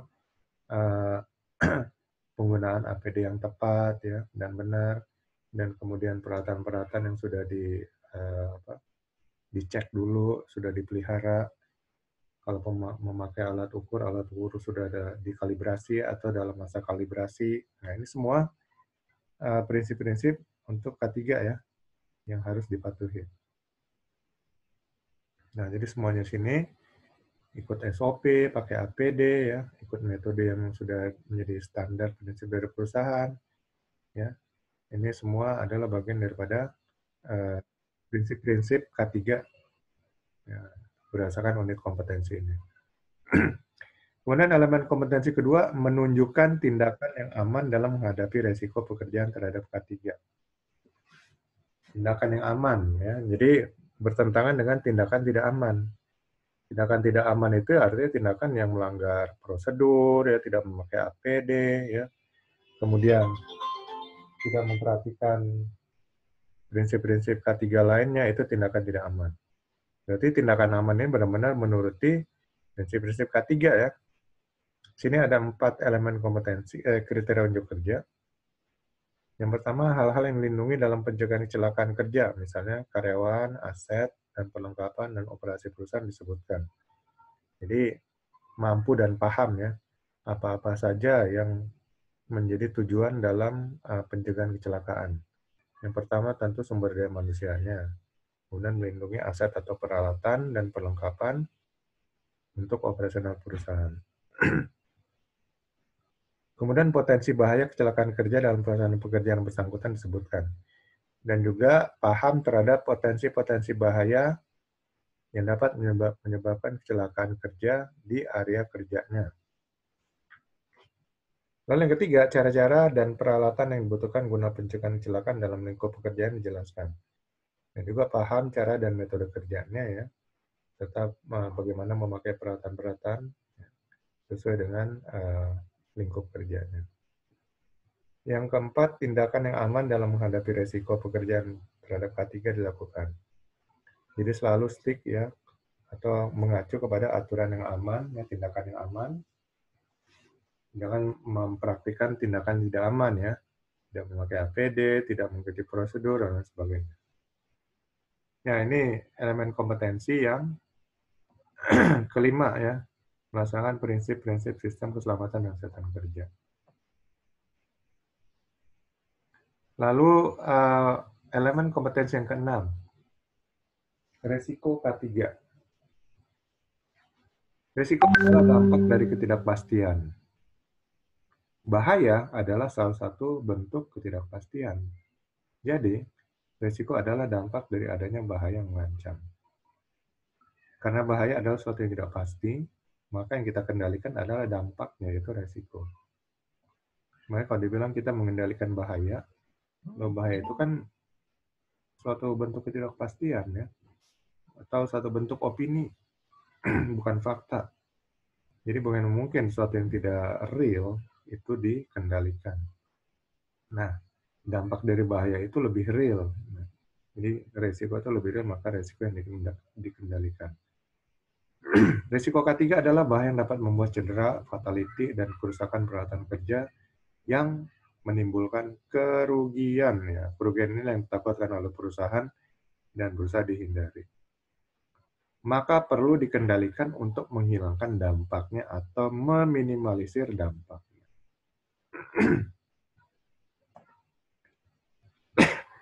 Nah, judul unit kompetensi ini mengendalikan risiko keselamatan dan kesehatan kerja, ya, mengendalikan risiko K3. Unit ini mengidentifikasikan kompetensi yang dibutuhkan dalam mengidentifikasi bahaya, menilai dan mengelola risiko dan penyakit akibat kerja. Elemen kompetensinya, yang pertama mengidentifikasi bahaya, kecelakaan, dan penyakit akibat kerja. Yang kedua, menilai risiko kecelakaan kerja dan penyakit akibat kerja. Yang ketiga, mengendalikan risiko kecelakaan dan penyakit akibat kerja. Ya. Jadi hanya 3 elemen kompetensi. Yang pertama, identifikasi dulu bahayanya ya. Nah, dalam pekerjaan kita harus selalu mengidentifikasi ya, apakah ada bahaya yang dapat menimbulkan kecelakaan atau penyakit ya akibat kerja. Di sini ada 5 kriteria unjuk kerja. Maksud, tujuan, dan ruang lingkup identifikasi bahaya, kecelakaan, dan penyakit akibat kerja dijelaskan. Jadi memahami ya maksud, tujuan, serta ruang lingkup daripada identifikasi bahaya. Ya, untuk menghindari kecelakaan dan penyakit akibat kerja. Kemudian yang kedua, aktivitas dan kondisi lingkungan kerja yang berisiko terhadap kecelakaan dan penyakit akibat kerja, serta jenis risiko kecelakaan dan penyakit akibat kerja yang mungkin dapat terjadi dijelaskan. Jadi tahu di sini dan paham aktivitas dan kondisi lingkungan kerjanya ya, yang punya risiko bisa terjadi kecelakaan dan penyakit akibat kerja. Kemudian langkah-langkah pengidentifikasian bahaya kecelakaan dan penyakit akibat kerja dijelaskan. Jadi bagaimana melakukan langkah-langkah untuk melakukan identifikasi bahaya ya. Yang keempat, sumber daya yang dibutuhkan dalam rangka identifikasi bahaya kecelakaan dan penyakit akibat kerja disediakan. Sumber daya itu mungkin bisa sumber daya manusia, orangnya ya, yang akan identifikasi bahayanya. Bisa juga peralatan-peralatan, alat ukur, ya, APD, dan sebagainya. Yang kelima, identifikasi bahaya kecelakaan dan penyakit akibat kerja dilaksanakan. Jadi setelah teridentifikasi, maka langkah-langkah untuk pencegahan bahayanya itu dilaksanakan. Jadi intinya bahaya itu sesuatu yang tidak real, ya. Atau potensi dapat menimbulkan kerugian. Nah, bagaimana kita dapat identifikasi bahaya itu? Ya, kalau kita bicara bahaya terkait ya keselamatan dan kesehatan kerja, maka ini berarti bahaya yang dapat menimpa para pekerja dan juga bahaya yang dapat menimbulkan kerugian yang membuat rusak peralatan kerja. Nah, kita identifikasi, buat checklist pertanyaan ya. Apakah saya dapat terpleset di area ini? Apakah saya bisa tertabak di area ini? Apakah saya bisa terjatuh? Apakah saya bisa menabrak? Apakah saya bisa terjepit? Dan lain sebagainya. Buat lengkap mungkin, lalu tanyakan. Kemudian buat formnya ya. Jadi nanti di satu area kerja kita akan cek. Apakah saya bisa terjatuh di sini ya? Kalau iya, mana sumber bahayanya kita sebutkan gitu. Jadi akhirnya kita benar-benar bisa mengidentifikasi semua bahaya ya dapat menyebabkan kecelakaan maupun penyakit akibat kerja di area kerja tersebut. Kemudian elemen kompetensi yang kedua, menilai resiko kecelakaan kerja dan penyakit akibat kerja. Nah, setelah kita tahu adanya bahaya, maka dampaknya, ya, yaitu resikonya, kita bisa nilai. Ya. Maksudnya menilai ini melihat tinggi rendahnya ya resikonya. Sehingga kita mempunyai suatu acuan untuk pengendalian resiko ya, berdasarkan skala resikonya. Jadi yang kita kendalikan dulu tentu resiko yang tinggi ya, atau yang paling tinggi. Baru kemudian yang lebih rendah sampai yang ke paling rendah. Kriteria unjuk kerjanya di sini ada 5. Tata cara penilaian resiko kecelakaan dan penyakit akibat kerja dijelaskan. Ya. Ini bagaimana cara melakukan risk assessment ya. Kemudian perhitungan peluang terjadinya kecelakaan dan penyakit akibat kerja, perhitungan konsekuensi yang akan dihadapi akibat kecelakaan dan penyakit akibat kerja, serta perhitungan tingkat resiko yang merupakan kombinasi perhitungan peluang dan konsekuensi kecelakaan dan penyakit akibat kerja dijelaskan. Jadi di sini memahami bagaimana membuat matriks skala resiko ya. Matriks skala resiko itu terdiri dari 2 komponen ya, yaitu peluang atau probabilitas, dan kemudian di sini ada konsekuensi ya, atau severity atau tingkat keparahan. Nah, probabilitas ini kita bisa bagi 5 level juga. Tidak parah, kita mulai dari peluang ini kita mulai dari sangat jarang ya. Kemudian sangat jarang, lalu cukup sering, sangat sering ya, ada 5 level. Kemudian untuk yang konsekuensi atau severity, tidak parah, cukup parah, sangat parah, fatality. 5 level juga. Nah, nanti pertemuan-pertemuannya ini akan kita bisa tingkat resikonya yang mungkin mulai dari sangat tinggi ya atau ekstrim. Ya, jadi ada beberapa daerah area ekstrim. Lalu kemudian sini ada area high, tinggi. Kemudian sini middle atau medium atau sedang. Kemudian sini low dan sini very low. Jadi yang tentu yang resiko sangat tinggi ini yang harus kita kendalikan terlebih dahulu. Nah, nanti kita akan lihat teman, satu pekerjaan ya probabilitasnya akan terjadi kecelakaan itu apakah sangat jarang atau cukup sering atau sangat sering. Nah, nanti kita kasih definisi juga dari tiap peluang atau probabilitasnya terjadi kecelakaan ya. Pokoknya sangat jarang itu satu kejadian dalam 10 tahun. Ya. Jadi kita kerja 10 tahun mungkin hanya ada satu kejadian. Ya. Lalu jarang mungkin satu kejadian dalam 5 tahun. Lalu cukup sering satu kejadian dalam 2 tahun. Sering satu kejadian dalam 1 tahun. Dan sangat sering satu kejadian dalam 6 bulan. Ya, sehingga dengan kita membuat definisi ya setiap skala peluang atau probabilitas, orang lain juga nanti akan bisa gunakan ya matriks skala resiko ini. Kemudian untuk yang severity atau konsekuensi, tidak parah itu mungkin hanya luka kecil ya. Kemudian cukup parah, lukanya cukup besar, ya pendarahan cukup banyak, ya. Lalu parah, ya. Kalau parah ini mungkin perlu opname sampai 3 hari. Sangat parah, perlu opname di atas 3 hari. Lalu fatality, ya, itu cacat tetap atau meninggal dunia. Nah, dengan definisi-definisi ini, orang juga bisa menentukan skala severity atau konsekuensinya dari setiap aktivitas pekerjaan mereka. Nah, nanti pertemuannya kita akan lihat di mana nih. Apakah sangat tinggi, sedang, rendah, atau sangat rendah. Nah, itu kira-kira salah satu tools untuk melakukan analisis resiko atau penilaian resiko. Namanya matriks skala resiko. Nah, kita lakukan juga nanti untuk penyakit akibat kerja, ya. Jadi jangan hanya untuk meninjau tingkat kecelakaan, mungkin tingkat PAK-nya atau penyakit akibat kerja. Selama ini orang fokusnya kepada kecelakaan kerja, ya, karena itu langsung mudah terlihat. Kalau penyakit akibat kerja kan perlu proses bertahun-tahun. Tapi jangan anggap remeh juga, ya. Jangan sampai nanti pensiun penuh penyakit, ya akhirnya berobat terus. Lalu elemen kompetensi yang ketiga, ya, setelah kita tahu bahayanya, kita analisis resikonya, dan baru kita bisa kendalikan resikonya. Ya. Ini mengendalikan resiko, kecelakaan, dan penyakit akibat kerja. Tata cara pengendalian resiko kecelakaan dan penyakit akibat kerja dijelaskan. Jadi kita tahu bagaimana cara pengendalian resiko.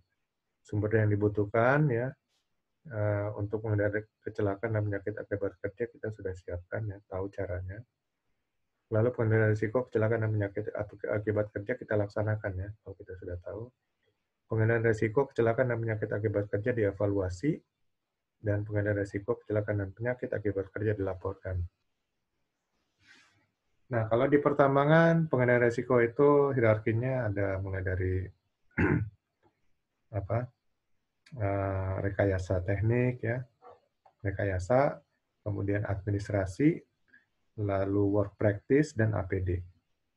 Kalau standar internasional ISO 31000 ada 5 hierarki. Mulai daripada eliminasi, substitusi, kontrol engineering, kontrol administrasi, dan terakhir APD. Ya, beda dengan pertambangan itu tadi rekayasa, administrasi, work practice, dan APD. Jadi namanya hierarki dimulai dari atas, ya, turun ke bawah. Jadi dimulai dari atas dulu, kalau nggak bisa atas baru ke bawah dan seterusnya. Dan biasanya pengendalian terakhir adalah dengan memakai APD, ya. Jadi APD itu tidak menghilangkan resiko, tapi meminimalisir dampak daripada resiko tersebut. Oke, yang terakhir, yang ketujuh, inspeksi K3 pertambangan. Inspeksi adalah pemeriksaan. Inspeksi K3 pertambangan adalah pemeriksaan terkait bahaya dan risiko yang berhubungan dengan aktivitas di industri pertambangan. Inspeksi ada yang terencana, ada yang mendadak, dan ada yang khusus. Terencana adalah inspeksi reguler per minggu atau per 2 minggu atau bahkan per hari. Mendadak adalah pemeriksaan untuk membuktikan sesuatu. Ya, ini istilahnya sidak, ya. Untuk cari bukti. Cari bukti, karyawan-karyawan yang malas, ya, ngobrol dalam bekerja, nah itu tiba-tiba disidak nih sama atasannya. Gitu.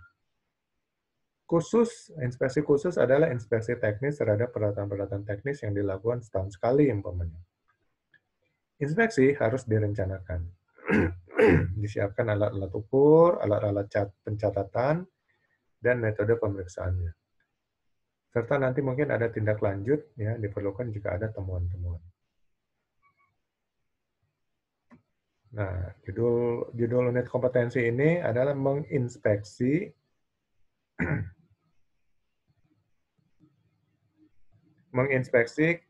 keselamatan dan kesehatan kerja pertambangan secara periodik, ya. Jadi melakukan inspeksi K3 di pertambangan secara periodik. Unit ini mengidentifikasikan kompetensi yang dibutuhkan dalam merencanakan dan melaksanakan inspeksi keselamatan dan kesehatan kerja, serta mengkomunikasikan dan mengevaluasi pelaksanaan tindak lanjut hasil temuan inspeksi keselamatan kerja pertambangan. Nah, di sini ada 4 elemen kompetensi. Yang pertama merencanakan inspeksi, ya, K3 pertambangan. Yang kedua melaksanakan inspeksi K3 pertambangan. Yang ketiga mengkomunikasikan temuan-temuan hasil inspeksi K3 pertambangan. Yang keempat mengevaluasi pelaksanaan tindak lanjut hasil inspeksi K3 di setiap satuan kerja. Yang pertama, merencanakan dulu nih inspeksi. Jadi dalam perencanaan ini ya kita tentukan ya siapa tim yang akan melakukan inspeksi, ya, kapan, di mana, dan kemudian tujuannya apa. Lalu disiapkanlah form-formnya, tools-tools untuk mencatat, ya. Kemudian kalau perlu mungkin alat ukur, ya. Dan hal-hal lain yang mungkin SOP area yang akan kita inspeksi, ya. Kemudian syarat K3 di situ apa. Jadi inspektor tuh harus tahu dulu.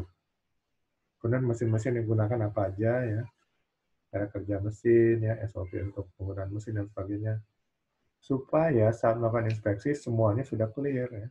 Jangan sampai di tempat inspeksi nggak tahu lah cara ini apa ngecek peralatannya, nggak ngerti SOP-nya. Dan akhirnya kalau seperti itu ya percuma aja dilakukan inspeksi. Nah, jadi dengan perencanaan kita sudah melakukan persiapan semua hal yang terkait tempat yang akan kita inspeksi. Di sini ada 5 kriteria unjuk kerja. Maksud, tujuan, dan ruang lingkup inspeksi K3 pertambangan dijelaskan. Ya. Jadi tentukan dulu maksud, tujuan, dan ruang lingkupnya. Ruang lingkupnya ini tempatnya di mana, ya? Apakah terbatasannya satu ini di area tersebut atau seluruh area. Kemudian data dan informasi setiap temuan inspeksi K3 atau keselamatan tenaga kerja terdahulu serta laporan perusahaan dipelajari. Mungkin data-data dulu perlu dipelajari lagi kalau ada, ya. Lalu objek inspeksi K3 dijelaskan. Ya. Jadi apa-apa aja yang akan diinspeksi, ya, peralatan apa aja, area kerjanya di mana aja, lalu pekerjaannya, ya, SOP-nya segala macam, itu semua menjadi objek inspeksi. Lalu rencana inspeksi keselamatan dan kesehatan kerja ditetapkan, dan daftar lembar pengecekan atau checklist dan kartu inspeksi keselamatan kerja dan kesehatan kerja atau inspection card disiapkan.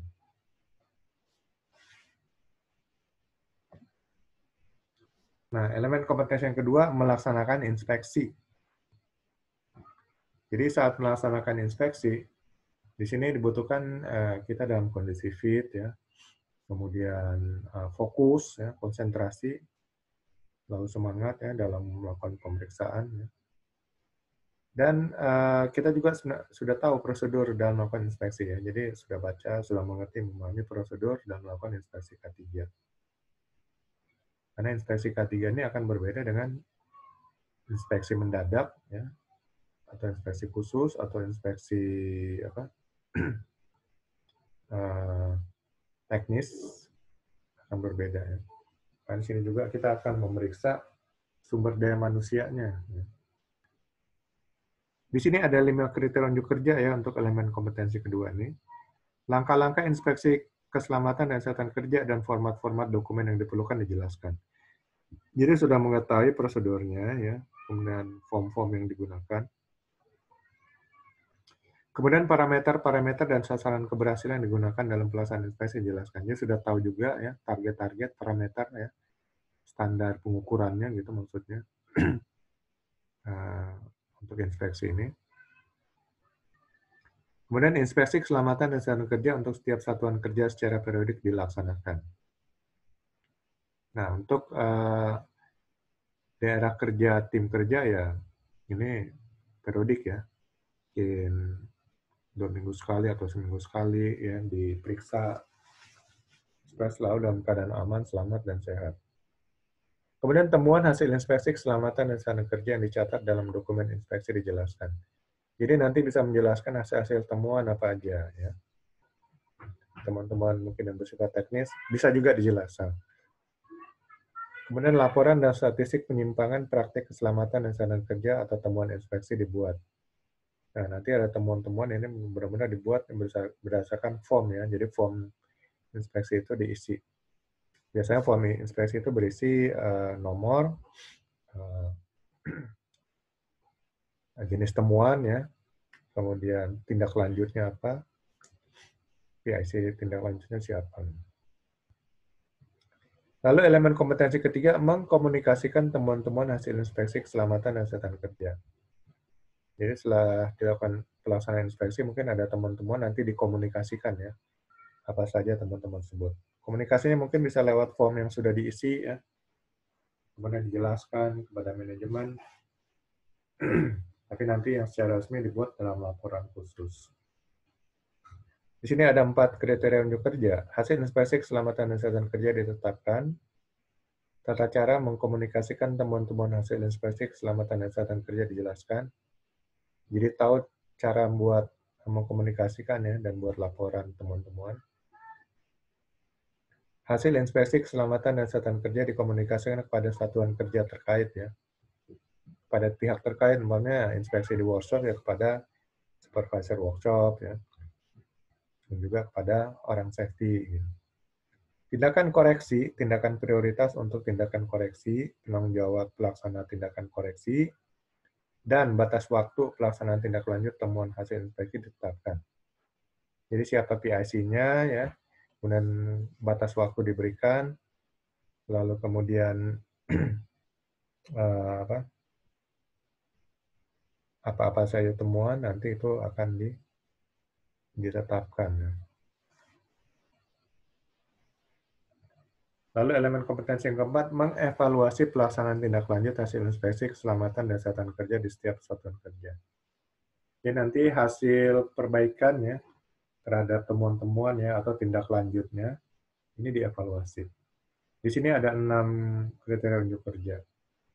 Pelaksanaan tindakan perbaikan hasil inspeksi keselamatan dan kesehatan kerja diidentifikasi. Ya, kapan itu dilaksanakan.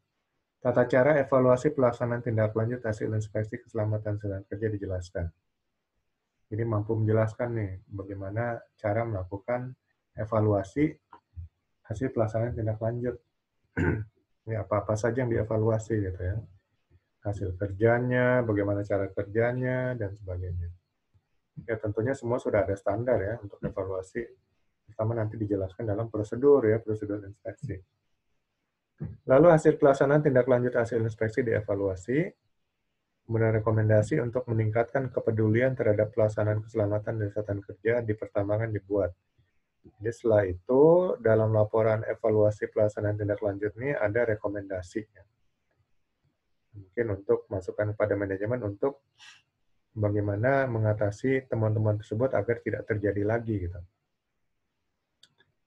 Yang kelima, hasil rekomendasi dikomunikasikan dengan pimpinan kerja terkait dan atasan langsung. Jadi pimpinan kerja terkait, umpamanya supervisor dari area yang diinspeksi ya, hasil tindak lanjutnya dikomunikasikan, kemudian atasan langsung ya. Dan laporan hasil pelaksanaan inspeksi dibuat dengan menggunakan format dan prosedur yang ditetapkan. Dibuatlah laporan sesuai dengan format yang sudah ditetapkan di perusahaan. Ya, inilah 7 unit kompetensi yang harus dikuasai oleh seorang calon ahli muda K3 pertambangan. Ya. Jadi kalau kita lihat sini banyak mengarah kepada manajemen. Ya. Karena ahli K3 pertambangan nanti akan dibedakan dengan pengawas operasional pertama. Ya. Kalau sini lebih ke manage-nya, ya, mengatur, mengelola ya, hasil pekerjaan, ya, terutama dalam bidang K3. -nya.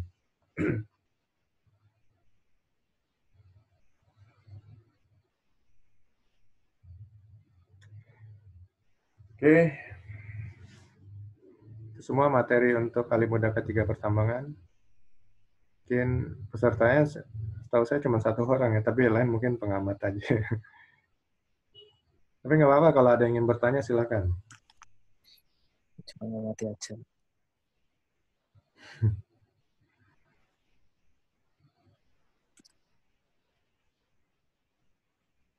Nggak ada yang ingin tanyakan? Oke, Mas Bagong, ada pertanyaan? Tuh, besok sekalian nih. Jadi kumpulin aja pertanyaan buat besok. Ya. Itu kita akan bahas tuntas semua materi. Kita gabung semua satu kelas. Nah, untuk saat ini ya semua tugas-tugas pertanyaan itu buat latihan lah. Karena kalau nggak latihan dulu biasanya suka ada yang gugup gitu, sampai pas berhadapan dengan asesor malah lupa semuanya gitu. Jadi diam aja. Ya akhirnya kalau diam aja, asesor nggak bisa ngelihat kan apakah dia kompeten atau belum kompeten ya. Akhirnya harus ngulang lagi ya. Jadi jangan sampai ngulang lagi, nanti buang-buang waktu aja. Oke, Bapak-Bapak, ini sebenarnya saya buat karena nanti rekamannya mungkin bisa didengar lagi. Karena memang untuk ahli muda K3 pertama sebenarnya udah 2 kali, tapi yang pertama itu lupa direkam, yang kedua itu rekamannya nggak penuh, dan sebagainya. Sekarang mudah-mudahan rekamannya bagus. Oke, sampai besok. Besok mungkin kita jam 10 lah ya, 10 WITA, jadi jam 9 Indonesia Barat atau jam 11 Indonesia Timur. Baik, saya akhiri dulu. Sampai ketemu lagi nanti. Ya, itu materi yang pertanyaan dievaluasi dulu. Besok mungkin saya kasih jawaban pertanyaan, tapi nanti jawabannya itu kan kalau mau disempurnakan silahkan. Nanti buat latihan-latihan dalam menghadapi asesor. Baik, terima kasih semuanya dan selamat sore. Terima kasih, Pak. Selamat sore.